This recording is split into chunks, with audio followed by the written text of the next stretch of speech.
Starved for fuel and broiling in the heat, Cuba faces deepening energy crisis.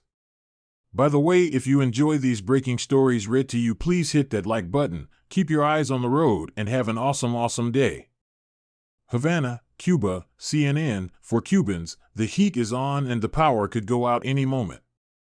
Enduring broiling hot summer temperatures and a short-circuiting electrical grid has long been part of life in Cuba, but now the island is dealing with severe fuel shortages, failing power plants, and widespread blackouts that are testing even the most patient. The energy crisis is of particular concern for government officials after last year's widespread protests, the largest since the Cuban Revolution, which first began after residents got fed up with rolling blackouts and took to the streets. Palacios angrily banged pots and pans in a cacerolazo to protest a nighttime blackout. Residents reported that the internet service was cut for several hours and that local officials eventually managed to calm down the protesters. At least for the time being. Cuba feels like a powder keg that could blow up on any corner, said Miguel, who lives in the same province where the most recent protests took place. He asked that his full name not be used for fear of retribution. In response to the growing energy crisis, officials give regular updates on the power shortages, but the news is rarely good. The situation is complex and tense right now, but it has a solution even if it won't happen immediately, Energy and Mining Minister Levan Arant Cruz said during an appearance on state-run TV on Monday, where he admitted blackouts will continue through the summer. Cuban officials say U.S. sanctions, which increased dramatically during the Trump administration and have largely been maintained under President Biden, make buying replacement parts for power plants and even fuel difficult and more costly.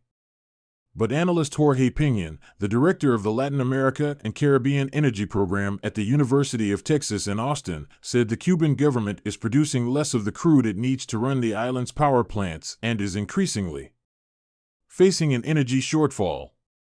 Investments in renewable energy have so far not paid off. A proposed Chinese joint venture to build a wind farm has been delayed, and a British project to turn the residue of sugarcane milling into energy was hampered by the recent poor harvest, the worst in Cuba in over 100 years, Piñon said. Even more damaging was the government's failure to invest in maintaining the aging power grid. I am not an alarmist, but for the first time in a long time I am really worried, Piñon told CNN. You have a number of cumulative effects taking place that cannot be solved with band-aids. We are talking about major structural investments in the billions of dollars that could take years to solve this problem.